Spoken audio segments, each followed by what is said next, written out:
Subscribe कीजिए हमारे channel नूर रज़ा को और बेल आइकन को प्रेस कीजिए, जिससे आपको हमारी न्यू वीडियो की नोटिफिकेशन मिलती रहे। कि हुजूर के घर वालों को भी पहचानते थे जानवर। अब्रहा उसने काबे के मुकाबले में यमन में काबे जैसी शक्ल बनाई। एक मक्की को गुस्सा आया, उसने कहा हमारे काबे के मुकाबले में काबा बनाया।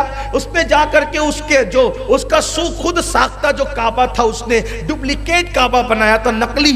उसमें जाकर उसने गंदगी कर दी, पाखाना कर दिया। अब्रहा को गुस्सा आया, मैं काबा को ढा दूंगा, मैं काबे को तोड़ दूंगा।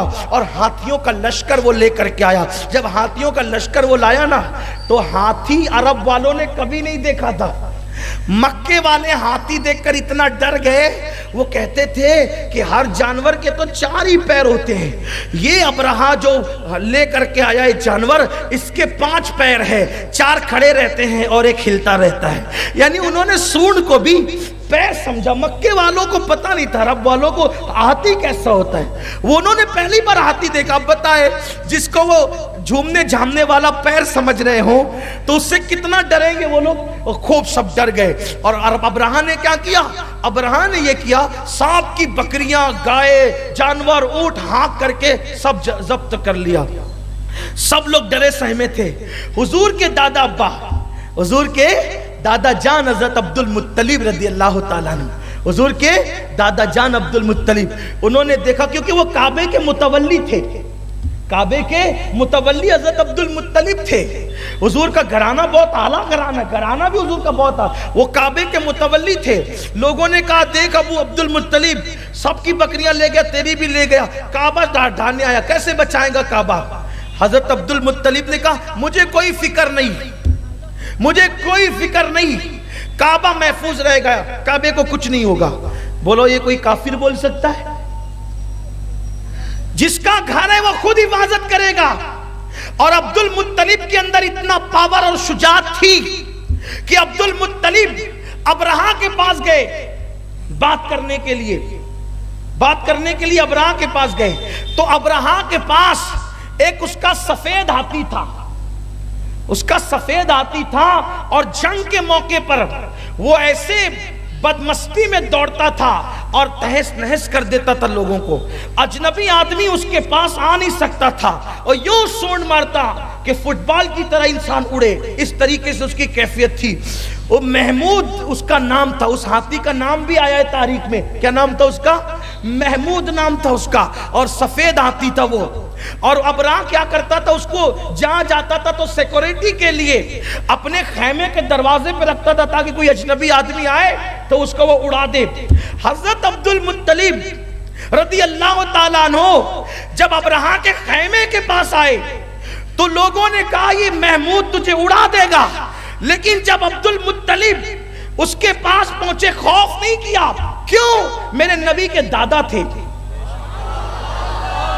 अरे जिसे नबी की कुर्बत मिल जाए वो ला खौफुन अलैहिम वला हुम यहज़नून की मंजिल पे पहुंच जाए, जिसकी पेशानी में बरसा बरस नूरे मोहम्मद रहा हो, वो कैसे किसी से डर सकता है? तो जनाब अब्दुल मुत्तलिब गए तो सबने क्या मंजर देखा? वो महमूद हाथी हजरत अब्दुल मुत्तलिब को सजदा कर रहा है।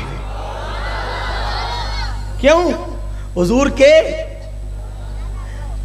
जानवरों को भी पता है कि हुजूर के जानवर भी मेरे नबी के, जब नबी के दादा का इतना एहतराम होता है तो नबी का जानवर कितना एहतराम करते होंगे। लेकिन कम नसीबी है उन लोगों की कि नबी का एहतराम नहीं करते ऐसा जैसे करना चाहिए, नबी की शान ऐसी बयान नहीं करते जैसे करना चाहिए। और जब गए महमूद तो ये अब्रहा तो ये देखकर मुतासिर हो गया। हज़रत अब्दुल मुत्तलिब ने कहा अब्रहा मैंने तुझसे कोई बात नहीं करना, इतनी बात है कि मेरे जो जानवर है तू मुझे दे दे। वो हंसा, कहा आप इतने बड़े आदमी हैं, जानवर आपको सजदा कर रहा है, आप इतनी छोटी बात कर रहे हैं। कहा मेरे जानवर मुझे दे दे। अरे बात करनी है तो काबे में करते आप बात, आप काबे के मौजू पे कोई बात नहीं कर रहे और आप जानवर और अपने जानवर की बात कर रहे हैं। अब्दुल मुत्तलिब ने कहा, अब रहा तुझे मालूम नहीं, जानवर मेरे हैं, उनकी हिफाजत करना मेरे जिम्मे पे है। काबा अल्लाह का घर है, उसकी हिफाजत करना अल्लाह के जिम्मे करम पर है। जो मेरा काम था मैंने किया, अल्लाह अपना काम खुद करेगा। ये यकीन था और दुनिया ने देखा कि अब रहा आगे बढ़ने वाला था। ऐसे में अल्लाह तबारक व तआला ने मेरे नबी सल्लल्लाहु अलैहि वसल्लम के सदक़ो तुफैल अबाबिल को भेजा। अबाबिल मुंह में और पैरों में कंकरी लेकर के आई और कंकरी लेकर के आई और डाला जैसे ही छोटी छोटी कंकरी, तो हाथी उससे मर गए। सारी 70-80 अबाबिल मिलकर भी एक हाथी पे गिरती तो बोलो हाथी मरता? नहीं मरता, लेकिन उसकी कंकरी में इतना पावर था कि हाथी मर गए। अब हाथी मर गए तो अल्लाह ने महबूब पर कुरान नाजिल किया। क्या कहा? इसी पे बात खत्म करता हूं। सब लोग इस पे मुत्तफिक है, सारे मुअर्रिखीन सीरत निगार, के हुजूर की पैदाइश अबरहा के तबाह होने के 55 दिन के बाद हुई। यानी ये जो अबरहा तबाह हो गया उसके 55 दिन के बाद हुजूर की क्या हुई?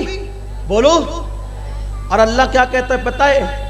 अलम तरा कैफा फ़अल रब्बुका बि अस्हाबिल फील।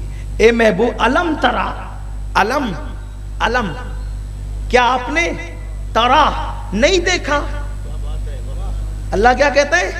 क्या आपने नहीं देखा कि हमने हाथी वालों के साथ क्या सुलूक किया? अब आपसे पूछना चाहता हूं, इतना बड़ा मजमा यहां सब लोग हैं, मैं कहूं क्या आपने नहीं देखा कि मालेगांव में 1969 का है 69 मालेगांव में 69 का सैलाब कैसा था? मैं इन 18 साल के बच्चों से पूछूं, आपने नहीं देखा कि मालेगांव में 69 का सैलाब कैसा था? उन्होंने कहा, अरे सैयद साहब होश के नाखून लो, ये तो पैदा भी नहीं हुआ था 69 में। आप कैसे कहते हैं कि आपने नहीं देखा? अरे किसी सफेद दाढ़ी वाले बुड्ढे से पूछो कि क्या आपने मालेगांव का सैलाब, क्या आपने नहीं देखा मालेगांव का सैलाब? वो कहेगा, अरे मैं बुड्ढा तो हूं लेकिन मालेगांव में मौजूद नहीं था, मैं तो बंबई में था, मैं कैसे देखता सैलाब? पता चला जिंदा होना, मौजूद होना, जाए हादसा पर रहना, तभी तो कहेंगे क्या आपने नहीं देखा। यानी देखने के लिए सिर्फ पैदा होना जरूरी नहीं है, बल्कि जाए हादसा पर मौजूद होना भी जरूरी है। और अल्लाह कुरान में क्या कह रहा है? क्या आपने नहीं देखा कि हमने हाथी वालों के साथ क्या सुलूक किया? पता चला तू पैदा होता है तब देखता है, तू पैदा होता है तब मौजूद रहता है। ये मेरे नबी की शान है। अभी पैदा भी नहीं हुए फिर भी सब देख रहे हैं, सब सुन रहे हैं और हर जगह मौजूद रह रहे हैं। इसीलिए तो अलम तरा, आपने नहीं, तरा कहते हैं देखने को। इधर मूसा ने कहा, मूसा अलैहिस्सलाम का कि मूसा अलैहिस्सलाम से कहा गया लन तरानी, आप नहीं देख सकते। अलम तरा, आपने नहीं देखा, इसका मतलब महबूब आपने देखा।